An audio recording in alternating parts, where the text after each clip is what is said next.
Hello my dear YouTube friends, welcome back to Neeta tarot reading. Friends, ಇವತ್ತು ನಾನು ಯಾವ ವಿಚಾರದ ಬಗ್ಗೆ ರೀಡಿಂಗ್ ಮಾಡ್ತಾ ಇದ್ದೀನಿ ಅಂತ ಹೇಳಿದ್ರೆ, ನೀವು ಯಾರ ಬಗ್ಗೆ ಹುಚ್ಚರಂತೆ ಯೋಚನೆ ಮಾಡ್ತಾ ಇರ್ತೀರಿ, ಯಾರ ಬಗ್ಗೆ ಹಗಲು ರಾತ್ರಿ ಅವ್ರದೇ ವಿಚಾರವಾಗಿ ಅವ್ರದೇ ಗಮನದಲ್ಲಿ ಇರ್ತೀರಿ, ಅವರು ನಿಮ್ಮ ಬಗ್ಗೆ ಏನು ಯೋಚನೆ ಮಾಡ್ತಾ ಇದ್ದಾರೆ ಅನ್ನೋದೇ ಇವತ್ತಿನ ರೀಡಿಂಗ್ ಆಗಿರುತ್ತೆ. ಹಾಗೆ ಎಂದಿನಂತೆ 2 ಕಾರ್ಡ್ಗಳನ್ನ ನಿಮ್ಮ ಮುಂದೆ ಇಟ್ಟಿದ್ದೀನಿ. 2 ಕಾರ್ಡ್ಗಳ ಮೇಲೆ 2 ಸ್ಟೋನ್ಗಳನ್ನ ಇಟ್ಟಿದ್ದೀನಿ. ಯಾವ ಸ್ಟೋನ್ ಇರುವ ಕಾರ್ಡ್, ಯಾವ ಕಾರ್ಡ್ ಇರುವ ಸ್ಟೋನ್ ನಿಮ್ಮ ಮನಸ್ಸಿಗೆ ತುಂಬಾನೇ ಹತ್ರ ರೆಸೊನೇಟ್ ಆಗ್ತಾ ಇದೆ, ಆ ಒಂದು ಕಾರ್ಡ್ನ ನೀವು ಸೆಲೆಕ್ಟ್ ಮಾಡ್ಕೊಳ್ಬೇಕಾಗತ್ತೆ. ಇದು ಅಥವಾ ಇದು, ನಿಮ್ಮ ಪರ್ಸನ್ ಹೆಸರನ್ನ 3 ಬಾರಿ ನೆನ್ಪು ಮಾಡಿಕೊಂಡು ಈ ಒಂದು ಕಾರ್ಡ್ನ ನೀವು ಸೆಲೆಕ್ಟ್ ಮಾಡ್ಕೊಳ್ಬೇಕಾಗತ್ತೆ. ಹಾಗೆ ಯಾರಿಗೆಲ್ಲ individual personal tarot reading session ಬೇಕು ಅನ್ನೋದಾದರೆ ಡಿಸ್ಕ್ರಿಪ್ಷನಲ್ಲಿ ಕೊಟ್ಟಿರುವ ನಂಬರ್ಗೆ ಕಾಲ್ ಮಾಡಿ ಮುಂಚಿತವಾಗಿ ಅಪಾಯಿಂಟ್ಮೆಂಟ್ ತಗೊಳ್ಳಿ. ನಿಮ್ಮ ಪರ್ಸನ್ನ ನೀವು ಎಷ್ಟು ಯೋಚನೆ ಮಾಡ್ತಾ ಇದ್ದೀರಿ, ಹುಚ್ಚರಂತೆ ಯೋಚನೆ ಮಾಡ್ತಾ ಇದ್ದೀರಿ, ಅವರು ಕೂಡ ನಿಮ್ಮನ್ನು ನೆನ್ಪು ಮಾಡ್ಕೊಳ್ತಾರ, ಅದೇ ರೀತಿ ಅವ್ರಿಗೂ ಫೀಲ್ ಇದೆಯಾ ಅನ್ನೋದು ಇವತ್ತಿನ ರೀಡಿಂಗ್ ಆಗಿರುತ್ತೆ. ಯಾರೆಲ್ಲ ಫಸ್ಟ್ ಸ್ಟೋನ್, ಈ ಸ್ಟೋನ್ ಇರುವ ಕಾರ್ಡ್ ಸೆಲೆಕ್ಟ್ ಮಾಡ್ಕೊಂಡ್ರಿ, ಅವರ ರೀಡಿಂಗ್ ಏನಾಗಿರುತ್ತೆ ನೋಡೋಣ. ನಿಮ್ಮ ಪರ್ಸನ್ ಹೆಸರನ್ನ 3 ಬಾರಿ ಹೇಳ್ಕೊಂಡು ಈ ಕಾರ್ಡ್ನ ಯಾರು ಸೆಲೆಕ್ಟ್ ಮಾಡ್ಕೊಂಡಿದ್ರಿ ಅವ್ರು ನೋಡಬೇಕಾಗತ್ತೆ. ನಿಮ್ಮ ಪರ್ಸನ್ ಫೀಲ್ ಏನು, ಅವರು ಕೂಡ ನಿಮ್ಮ ಹಾಗೆ ಯೋಚನೆ ಮಾಡ್ತಾರ, ನಿಮ್ಮ ಬಗ್ಗೆ ಅವ್ರಿಗೂ ಕೂಡ ಫೀಲ್ ಇದೆಯಾ ಅನ್ನೋದೇ ಇವತ್ತಿನ ರೀಡಿಂಗ್ ಆಗಿರುತ್ತೆ.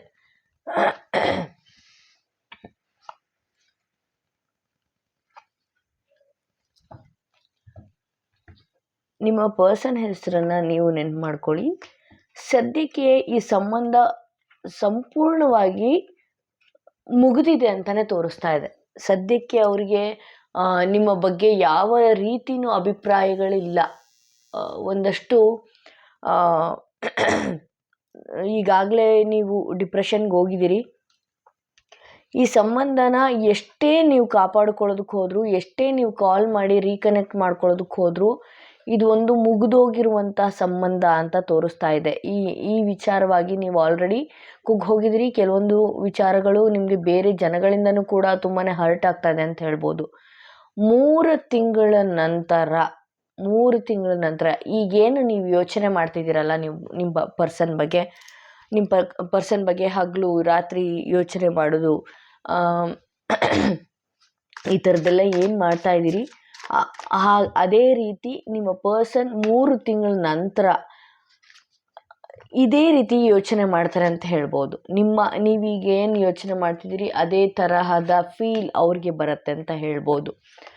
ಹಾಗೆ ಈ ಪ್ರೀತಿಯಲ್ಲಿ ಮುಂದೆ ಹೇಗಿರುತ್ತೆ, ಅವ್ರು ಬಂದು ಮಾತಾಡಿಸಿದ್ರು ನನ್ನ ಲೈಫ್ ಹೇಗಿರುತ್ತೆ. ಆ್ಯಕ್ಚುಲಾಗಿ ಇಬ್ಬರೂ ಕೂಡ ಒಬ್ರಿಗೊಬ್ರು ತುಂಬಾ ಇಷ್ಟಪಟ್ಟಿರೋರಾಗಿದ್ರಿ ಅನಿಸುತ್ತೆ.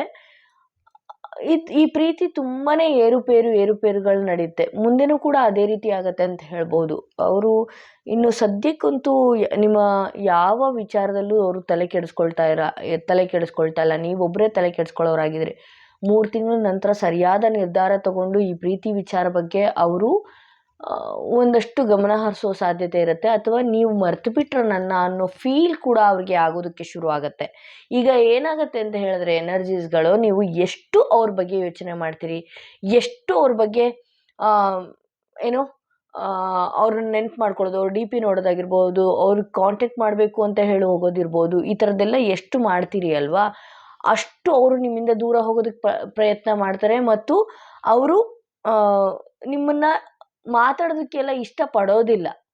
ಯಾವಾಗ ನೀವು ಅವರನ್ನು ಬಿಟ್ಟು ಬೇಡ ನನಗೆ ಇವರು ಅಂತ ಸಂಪೂರ್ಣವಾಗಿ ಡಿಸೈಡ್ ಮಾಡ್ತಿರಲ್ಲ, ಆ ಎನರ್ಜಿ ಮತ್ತೆ ಅವರಿಗೆ ಕನೆಕ್ಟ್ ಆಗುತ್ತೆ. ನನ್ನ ಹತ್ರ ಬರೋ ಕ್ಲೈಂಟ್ಗಳೆಲ್ಲ ಹೀಗೇನೆ. ನಾನು ಎಷ್ಟು ಅವ್ರನ್ನ ಮೈಂಡ್ ಡೈವರ್ಟ್ ಮಾಡೋದಾಗಿರಬಹುದು, ಕೆಲವೊಂದು ಕೌನ್ಸಿಲಿಂಗ್ ಮಾಡಿ ಅವ್ರನ್ನ ಡೈವರ್ಟ್ ಮಾಡಿ ಅವ್ರ ಪಾಡಿಗಿರೋ ರೀತಿ ನಾನು ಮಾಡಿರ್ತೀನಿ. ಮೇಡಮ್, ನಾನು ಪಾಡಿಗಿದ್ದೀನಿ, ಈಗ ಮತ್ತೆ ನನ್ನ ಹಳೆ ಪ್ರೀತಿ ಬಂದುಬಿಟ್ಟಿದೆ, ಈಗ ನನ್ನ ಪರ್ಸನ್ ನನಗೆ ಮಾತಾಡ್ತಾ ಇದ್ದಾರೆ ಅಂತ ಹೇಳಿದ್ದೇ ತುಂಬ ಜನ ಇದ್ದಾರೆ. ಹಾಗಾಗಿ ಒಂದಷ್ಟು ಎನರ್ಜೀಸ್ಗಳು ಚೇಂಜ್ ಆಗತ್ತೆ ಅಂತ ಹೇಳ್ಬೋದು. ಬಿಹೈಂಡ್ ಇಲ್ಯೂಷನ್ ಅಂತ ತೋರಿಸ್ತಾ ಇದೆ. ಅಂದರೆ ಒಂದು ಈ ಸಂಬಂಧದ ವಿಚಾರದಲ್ಲಿ ನೀವು ಸೂಕ್ಷ್ಮವಾಗಿ ದೃಷ್ಟಿ ಹರಿಸಿ ನೋಡಬೇಕಾಗತ್ತೆ. ಈ ಪ್ರೀತಿಯಲ್ಲಿ ನಾನು ಎಷ್ಟು ಸಫರ್ ಪಡ್ತಾ ಇದ್ದೀನಿ, ಆತ ನನ್ನನ್ನು ಯಾಕೆ ಮಿಸ್ ಮಾಡ್ಕೊಳ್ತಾ ಇಲ್ಲ, ಈ ಥರದ್ದೆಲ್ಲ ನೀವು ಸೂಕ್ಷ್ಮವಾಗಿ ನೋಡಬೇಕಾಗತ್ತೆ ಅಂದ್ಕೊಳ್ತೀನಿ. ಏಕೆಂದರೆ ನೀವು ತುಂಬಾ ಕೆಲವೊಂದು ಟೈಮ್ ಬಲವಾಗಿ ಯೋಚನೆ ಮಾಡ್ತೀರಿ, ಅವರು ಕೂಡ ನನ್ನ ಬಗ್ಗೆ ಯೋಚನೆ ಮಾಡ್ತಾ ಇದ್ದಾರೆ ಅನಿಸುತ್ತೆ, ಅವರು ಕೂಡ ನನ್ನನ್ನು ಮಿಸ್ ಮಾಡ್ಕೊಳ್ತಾ ಇದ್ದಾರೆ ಅಂತ. ಸಾರಿ, ನನಗೆ ಥ್ರೋಟ್ ಇನ್ಫೆಕ್ಷನ್ ಇರೋದ್ರಿಂದ ತುಂಬಾ ನಿಧಾನವಾಗಿ ಹೇಳಬೇಕಾಗ್ತಾ ಇದೆ, ದಯವಿಟ್ಟು ಕ್ಷಮಿಸಿ ಅಂತ ಹೇಳ್ತೀನಿ.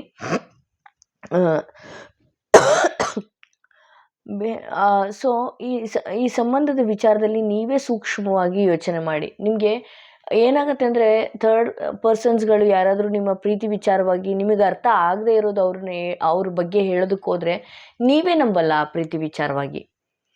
ಇಲ್ಲ, ಅವರು ಕೂಡ ನನ್ನನ್ನು ಮಿಸ್ ಮಾಡ್ಕೊಳ್ತಾ ಇದ್ದಾರೆ, ಅವರು ಕೂಡ ಬರ್ತಾರೆ, ಅವರು ನನ್ನನ್ನು ಹಾಗೆ ಹೀಗೆ, ಅವ್ರು ನನ್ನನ್ನು ಬಿಟ್ಟು ಬೇರೆ ಅವ್ರು ನೋಡ್ತಾರೆ, ಈ ಥರದ್ದು ನೀವು ಮೈಂಡ್ ಡೈವರ್ಟ್ ಮಾಡ್ತಿದ್ದೀರಿ. ಬಟ್ ಸಂಬಂಧದಲ್ಲಿ ನೀವು ಒಂದಷ್ಟು ಸೂಕ್ಷ್ಮವಾಗಿ ನೋಡಬೇಕಾಗತ್ತೆ. ಈಗೇನಾದರೂ ನಿಮ್ಮ ಪರ್ಸನ್ನಿಗೆ ಈ ರೀಡಿಂಗ್ ಆದ ನಂತರ ಆಗಿರಬಹುದು, ಇನ್ನು ಮುಂದೆ ಆಗಿರ್ಬೋದು, ಇನ್ನು 3 ತಿಂಗಳು ಒಳಗಡೆ ನೀವೇ ಏನಾದರೂ ಕಾಲ್ ಮಾಡೋದು, ಮೆಸೇಜ್ ಮಾಡೋಕ್ಕೆ ಹೋದರೆ ತುಂಬ ನಿಮಗೆ ಗಿಲ್ಟ್ ಫೀಲ್ ಆಗುತ್ತೆ. ಅವರು ಸಪೋಸ್ ನಿಮ್ಮನ್ನು ಕಾಲಲ್ಲಿ ಕಾಲ್ ಕಟ್ ಮಾಡೋದಾಗಿರ್ಬೋದು, ಕಾಲ್ ಬ್ಲಾಕ್ ಮಾಡೋದಾಗಿರ್ಬೋದು, ಒಂಥರ ಇರಿಟೇಟ್ ಫೀಲ್ ಮಾಡ್ತಾರೆ, ತುಂಬ ಗಿಲ್ಟ್ ಫೀಲ್ ಆಗುತ್ತೆ. ಇದರಿಂದ ನೀವು ಏನಾಗ್ತೀರಿ ಅಂದರೆ ಇನ್ನೂ ಆ್ಯಂಗ್ಸೈಟಿಗೆ ಒಳಗಾಗ್ತೀರಿ. ಅವರು ಎಷ್ಟು ನಿಮ್ಮನ್ನು ಅವಾಯ್ಡ್ ಮಾಡೋದಕ್ಕೆ ಶುರು ಮಾಡ್ತಾರೋ ಅಷ್ಟು ನೀವು ಗಿಲ್ಟ್ಗೆ ಒಳಗಾಗ್ತೀರಿ. ಮೆಚುರಿಟಿ ನಿಮ್ಗೆ ಆಲ್ರೆಡಿ ಒಬ್ಬೊಬ್ಬರಿಗೆ ರೀಡಿಂಗ್ ಯಾರು ನೋಡ್ತಾ ಇದ್ದೀರಿ, ಅವರು ಏನು ಮಾಡ್ತಿದ್ದಾರೆ, ಅವರು ಯಾವ ವ್ಯಕ್ತಿತ್ವದವರು ಅನ್ನೋದು ನಿಮ್ಗೆ ಆಲ್ರೆಡಿ ಗೊತ್ತಾಗ್ತಾ ಇದೆ. ಕೆಲವೊಂದು ಸೆನ್ಸ್ ನಿಮಗೆ ವರ್ಕ್ ಆಗ್ತಾ ಇದೆ ಅಂತಲೇ ಹೇಳಬಹುದು. ನ್ಯೂ ವಿಷನ್, ಒಂದು ಒಳ್ಳೆಯ ವ್ಯಕ್ತಿತ್ವ ಬದಲಾಯಿಸ್ಕೊಂಡು, ಇದರಲ್ಲಿ ವಿಷನ್ ಅಂತ ಬಂದಿದೆ, ಒಂದು ಒಳ್ಳೆಯ ಬದಲಾವಣೆಯಲ್ಲಿ ನಿಮ್ಮ ಪರ್ಸನ್ ಬರುವಂತಹ ಸಾಧ್ಯತೆ ಹೆಚ್ಚಿದೆ ಅಂತ ಹೇಳ್ಬೋದು. ನೀವು ಕೂಡ ಒಂದಷ್ಟು ತಾಳ್ಮೆಯಿಂದ ವೇಟ್ ಮಾಡಿ. ಒಂದು ಒಳ್ಳೆಯ ವ್ಯಕ್ತಿತ್ವ ನಿಮ್ಮ ವ್ಯಕ್ತಿಯದ್ದಾಗಿ ಮತ್ತೆ ವಾಪಸ್ ಬರುವ ಸಾಧ್ಯತೆ ಇದೆ. ನೆಕ್ಸ್ಟ್ ಅವರು ಬಂದಾಗೂ ಕೂಡ ನೀವು ಒಂದಷ್ಟು ಫ್ರೆಂಡ್ ರೀತಿ, ಏನೋ ಹೊಸ ಪರಿಚಯ ರೀತಿ, ಈ ರೀತಿ ಮಾತಾಡಿಸಿ. ಈ ರೀತಿ ಮಾತಾಡ್ಸೋದ್ರಿಂದ ಏನಾಗುತ್ತೆ, ಹಳೆ ವಿಚಾರ ಇವರು ಮರ್ತಿದ್ದಾರೆ, ಇವಳು ಮರ್ತಿದ್ದಾನೆ, ಇವಳು ಮರ್ತಿದ್ದಾಳೆ ಅನ್ನೋ ರೀತಿಯೇ ಇರಿ. ಖುಷಿಯಾಗಿ 4 ಮಾತಾಡಿ. ಅವಾಗ ಏನಾಗುತ್ತೆ ಅಂದರೆ ಅವ್ರು ಇನ್ನೂ ನಿಮ್ಮನ್ನು ಮಿಸ್ ಮಾಡ್ಕೊಳ್ಳೋದಕ್ಕೆ ಹೋಗ್ತಾರೆ. ಅದಕ್ಕೆ ಫ್ರೆಂಡ್ಲಿನೆಸ್ ಅಂತ ತೋರಿಸ್ತಾ ಇದೆ. ಸೊ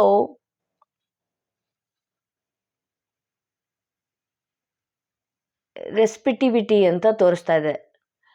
ಓಕೆ, ಇದರಲ್ಲಿ ನಾನು ಹೇಳಿದ್ನಲ್ಲ, ನಿಮ್ಮ ಮೈಂಡನ್ನು ನೀವು ಎಷ್ಟು ಕೂಲಾಗಿ ಇಟ್ಕೊಳ್ತೀರೋ, ಎಷ್ಟು ತಾಳ್ಮೆಯಿಂದ ಇಟ್ಕೊಳ್ತೀರೋ, ಎಷ್ಟು ಹಂಬಲ್ಲಾಗಿ ಇಟ್ಕೊಳ್ತೀರೋ, ಎಷ್ಟು ನೀವು ಆ ವ್ಯಕ್ತಿನ ಮರಿತೀರೋ, ಆ ವ್ಯಕ್ತಿ ನಿಮ್ಮ ಹತ್ರ ಬರುವ ಸಾಧ್ಯತೆ ಹೆಚ್ಚಿದೆ. ಕೆಲವರು ಎಷ್ಟೋ ಜನ ಇದರಲ್ಲಿ ಮ್ಯಾನಿಫೆಸ್ಟಿಂಗ್ ಮಾಡಿದಿರಿ, ಎಷ್ಟು ಏನು ಸಾಕಷ್ಟು ವಿಚಾರಗಳು ಗ್ರಹಿಕೆ ಮಾಡಿದಿರಿ, ಮ್ಯಾನಿಫೆಸ್ಟ್ ಮಾಡಿರ್ಬೋದು. ಬೆಳಿಗ್ಗೆ ಎದ್ದು ಬ್ರಾಹ್ಮಿ ಮುಹೂರ್ತದಲ್ಲಿ ಒಂದಷ್ಟು ವಿಷನ್ಗಳನ್ನ ನೀವು ನಿಮ್ಮ ಮುಂದೆ ತಂದ್ಕೊಳ್ಳೋದಾಗಿರಬಹುದು. ಈ ಥರದ್ದೆಲ್ಲ ಮಾಡಿದಿರಿ, ಗ್ರಹಿಕೆ ಮಾಡಿದಿರಿ ಈ ವಿಚಾರದ ಬಗ್ಗೆ. ಸೊ ಒಂದಷ್ಟು ತಾಳ್ಮೆಯಿಂದ ಇರೋದೇ ಉತ್ತಮ ಈ ಸಂಬಂಧದಲ್ಲಿ ಅಂತ ತೋರಿಸ್ತಾ ಇದೆ. ಯಾರೆಲ್ಲ ಫಸ್ಟ್ ಕಾರ್ಡ್ ಸೆಲೆಕ್ಟ್ ಮಾಡ್ಕೊಂಡಿದ್ರಿ ಅವರ ರೀಡಿಂಗ್ ಇದಾಗಿತ್ತು. 3 ತಿಂಗಳು ಒಳಗಡೆ ನೀವೇನಾದರೂ ಈ ಕಾಂಟ್ಯಾಕ್ಟ್ನ ಮತ್ತೆ ನೀವು ಕಾಲ್ ಮಾಡೋದು, ಮೆಸೇಜ್ ಮಾಡೋದಕ್ಕೆ ಅಂತ ಹೋದಾಗ ನಿಮ್ಗೆ ಹರ್ಟ್ ಆಗುವ ಸಾಧ್ಯತೆಯೇ ಜಾಸ್ತಿ ಇದೆ ಅಂತ ಹೇಳ್ಬೋದು. ಯಾರೆಲ್ಲ ಸೆಕೆಂಡ್ ಸ್ಟೋನ್, ಈ ಸ್ಟೋನ್ ಇರುವ ಕಾರ್ಡ್ ಸೆಲೆಕ್ಟ್ ಮಾಡ್ಕೊಂಡಿದ್ರಿ, ನೀವು ಯಾರ ಬಗ್ಗೆ ಹುಚ್ಚರಂತೆ ತುಂಬಾ ಗಮನ ಹರಿಸ್ತಿದ್ದೀರಿ, ತುಂಬಾ ನೆನಪಲ್ಲಿ ಇಟ್ಕೊಂಡಿದ್ದೀರಿ, ಅವರು ನಿಮ್ಮ ಬಗ್ಗೆ ಯೋಚನೆ ಮಾಡ್ತಾ ಇದ್ದಾರ. ನಿಮ್ಮ ಪರ್ಸನ್ ಹೆಸರನ್ನ 3 ಬಾರಿ ನೆನಪು ಮಾಡಿಕೊಂಡು ಇದೊಂದು ರೀಡಿಂಗ್ನ ನೋಡಿ. ನಿಮ್ಮ ಪರ್ಸನ್ ಕೂಡ ನಿಮ್ಮನ್ನು ನೆನಪು ಮಾಡ್ಕೊಳ್ತಾ ಇದ್ದಾರ. ಅವರು ಮತ್ತೆ ಈ ಸಂಬಂಧ ಬೇಕು ಅಂತ ಬರುವ ಸಾಧ್ಯತೆ ಹೆಚ್ಚಿದೆಯಾ ಅನ್ನೋದೇ ಇವತ್ತಿನ ರೀಡಿಂಗ್ ಆಗಿರುತ್ತೆ. ನಿಮ್ಮ ಪರ್ಸನ್ ಹೆಸರನ್ನ 3 ಬಾರಿ ಸಾರಿ, ಇಲ್ಲಿ ಒಂದಷ್ಟು ಕಾರ್ಡ್ಗಳು ಇದಾಗಿತ್ತು, ಸ್ಕಿಪ್ ಆಗಿತ್ತು. ನಿಮ್ಮ ಪರ್ಸನ್ ಹೆಸರನ್ನ 3 ಬಾರಿ ಹೇಳಿಕೊಂಡು,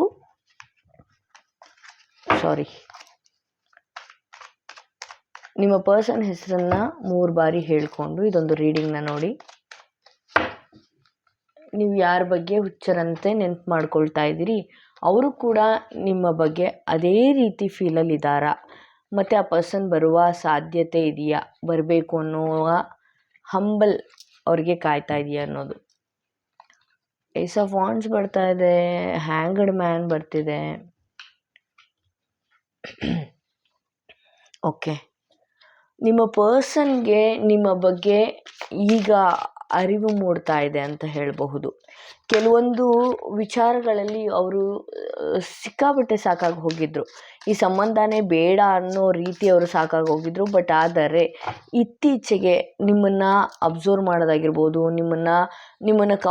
ನಿಮ್ಮ ಕಾಲ್ ಹಿಸ್ಟ್ರಿಗಳನ್ನ ತೆಗೆದು ನೋಡೋದಾಗಿರ್ಬೋದು, ಬ್ಲಾಕ್ ಮಾಡಿದರೆ ಆ ಬ್ಲಾಕ್ ಓಪನ್ ಮಾಡಿ ನಿಮ್ಮ ಲಾಸಿನ್ಸ್ಗಳನ್ನ ನೋಡೋದಾಗಿರಬಹುದು. ಈ ಥರದ್ದೆಲ್ಲ ನಿಮ್ಮ ಪರ್ಸನ್ ನಿಮಗೆ ಗೊತ್ತಾಗದೇ ಇರುವ ರೀತಿ ಮಾಡ್ತಾ ಇದ್ದಾರೆ ಅಂತ ಹೇಳ್ಬೋದು. ಮತ್ತು ಈ ಪರ್ಸನ್ ಬರಬೇಕು ಅನ್ನೋ ಮನಸ್ಸಿನಲ್ಲಿ ಏನಾದರೂ ಇದ್ದಾರಾ ಅಂತ ಹೇಳಿದ್ರೆ ಹೌದು, ಬರುವ ಸಾಧ್ಯತೆ ಇದೆ. ಆದರೆ ಒಂದು ಚಿಕ್ಕ ಭಯ ಅವ್ರಿಗೆ ಕಾಡ್ತಾ ಇದೆ. ಕೆಲವರು ಅವರ ಮೈಂಡ್ ಡೈವರ್ಟ್ ಮಾಡುವ ಸಾಧ್ಯತೆಯೂ ಹೆಚ್ಚಾಗಿ ಕಾಣಿಸ್ತಾ ಇದೆ ಅಂತ ಹೇಳ್ಬೋದು. ಅವ್ರು ಎಷ್ಟೋ ಬಾರಿ ನಿಮ್ಮ ಹತ್ರ ಬರಬೇಕು ಅನ್ನೋದನ್ನ ಅವ್ರು ಡಿಸೈಡ್ ಮಾಡ್ಕೊಂಡಿದ್ದಾರೆ. ಆದರೆ ಬೇರೆಯವರು ಅವರಿಗೆ ಮ್ಯಾನಿಪುಲೇಟ್ ಮಾಡ್ತಾ ಇದ್ದಾರೆ. ಈ ಸಂಬಂಧ ಬೇಕಾ, ಅವಶ್ಯಕತೆ ಇದೆಯಾ, ಈ ರೀತಿ ಹೇಳಿ ಒಂದಷ್ಟು ಕನ್ಫ್ಯೂಷನ್ ಮೈಂಡಿಗೆ ಅವರು ತರ್ತಾ ಇದ್ದಾರೆ ಅಂತ ಹೇಳಬಹುದು. ಆದರೆ ಈ ಪ್ರೀತಿ ವಿಚಾರದಲ್ಲಿ ಈ ಪ್ರೀತಿ ಮತ್ತೆ ರೀಕನೆಕ್ಟ್ ಆಗುವ ಸಾಧ್ಯತೆಯೇ ಹೆಚ್ಚಿದೆ ಅಂತ ಹೇಳ್ಬೋದು. ನೀವೀಗ ಆಲ್ರೆಡಿ ತುಂಬಾ ಕೊರಗಿದ್ದೀರಿ, ಸಾಕಾಗಿ ಹೋಗಿದೆ. ನಿಮ್ಗೆ ಗೊತ್ತಿದೆ ನಿಮ್ಮ ಪರ್ಸನ್ ಯಾವ ಕ್ಯಾರೆಕ್ಟರ್ ಉಳ್ಳವರು, ಯಾವ ಟೈಮಲ್ಲಿ ಬರಬಹುದು ಅನ್ನೋ ಸೆನ್ಸ್ ಕೂಡ ವರ್ಕ್ ಆಗ್ತಿದೆ ಅಂತ ಹೇಳ್ಬೋದು. ಕಾಂಪ್ರಮೈಸ್ ಆಗಿ ಬಂದಿದೆ ಕಾರ್ಡಲ್ಲಿ ಯೂನಿವರ್ಸ್ ಕಡೆಯಿಂದ. ನೀವು ಆದಷ್ಟು ಬೇಗ ಕಾಂಪ್ರಮೈಸ್ ಆಗುವ ಸಾಧ್ಯತೆಯೂ ಹೆಚ್ಚಿದೆ. ಔಟ್ಕಮ್ ಇಲ್ಲಿ ಕಿಂಗ್ ಆಫ್ ಕಪ್ಸ್ ಬಂದಿರೋದ್ರಿಂದ ನಿಮ್ಮ ಎಮೋಷನ್ಸ್ ಏನಿದೆ ಅದು ನಿಮ್ಮ ಪರ್ಸನ್ಗೆ ಅರ್ಥ ಆಗ್ತಾ ಇದೆ ಅಂತ ಹೇಳ್ಬೋದು. ಕಾಂಪ್ರಮೈಸ್ ಬಂದಿರೋದ್ರಿಂದ ಮತ್ತೆ ಇದು ರೀಕನೆಕ್ಟ್ ಆಗುತ್ತೆ ಅಂತಲೇ ತೋರಿಸ್ತಾ ಇದೆ. ಆ ಲೋನ್ಲಿನೆಸ್, ನೀವು ಆಲ್ರೆಡಿ ಒಂಟಿಯಾಗಿದ್ದೀರಿ. ನಿಮ್ಮ ಪರ್ಸನ್ಗೂ ಕೂಡ ಎಷ್ಟೋ ಬಾರಿ ಅನಿಸಿದೆ ಒಂಟಿ ಫೀಲ್ ಆಗ್ತಾನೆ ಹೋಗಿದೆ ಅಂತ ಹೇಳ್ಬೋದು. ಸೊ ಮೊರಾಲಿಟಿ ನಿಮಗೆ ಈ ಪ್ರೀತಿ ವಿಚಾರದಲ್ಲಿ ಒಂದಷ್ಟು ನೈತಿಕತೆ ಗೊತ್ತಾಗ್ಬಿಟ್ಟಿದೆ.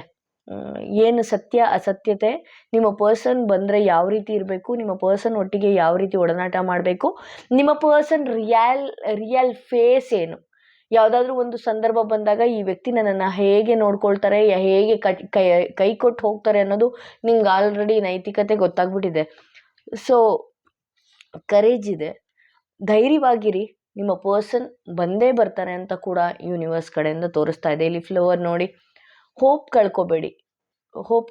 ಮತ್ತು ನಿಮ್ಮ ಪರ್ಸನ್ ನಿಮ್ಮ ಹತ್ರ ಬರುವ ಸಾಧ್ಯತೆ ಹೆಚ್ಚಿದೆ.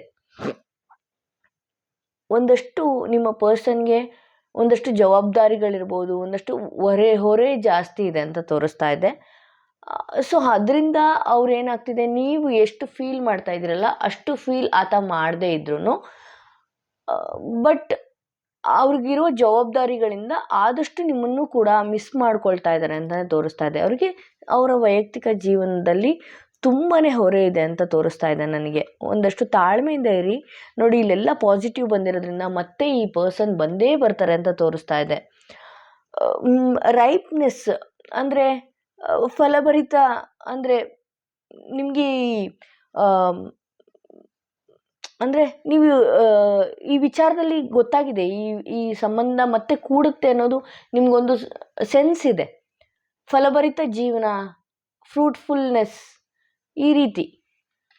ಸೊ ಇದರಲ್ಲಿ ಏನಂದರೆ ಈ ವಿಚಾರದಲ್ಲಿ ನನಗೇನು ಗೊತ್ತಾಗ್ತಾ ಇದೆ ಅಂತಂದರೆ, ಇಬ್ಬರು ಒಬ್ರನ್ನೊಬ್ರು ತುಂಬಾ ಮಿಸ್ ಮಾಡ್ಕೊಳ್ತಾ ಇದ್ದಾರೆ. ಈಗೋನು ತುಂಬ ಅಡ್ಡಿ ಬರ್ತಾ ಇದೆ ಅಂತ ಹೇಳ್ಬೋದು. ಒಂದಷ್ಟು ಈ ಸಂಬಂಧದಲ್ಲಿ ಪಾಸ್ಟಲ್ಲಿ ಏನು ನಡೆದಿತ್ತು, ಸಾಕಾಗೋಗಿದೆ ಅಂತ ಹೇಳಿ ಇಬ್ಬರು ಕೂಡ ಅಂದ್ಕೊಂಡಿದ್ದು ಇದೆ. ಸೊ ಮತ್ತೆ ಈ ಸಂಬಂಧ ರೀಕನೆಕ್ಟ್ ಆಗುವ ಸಾಧ್ಯತೆ ಹೆಚ್ಚಿದೆ ಅಂತಲೇ ತೋರಿಸ್ತಾ ಇದೆ.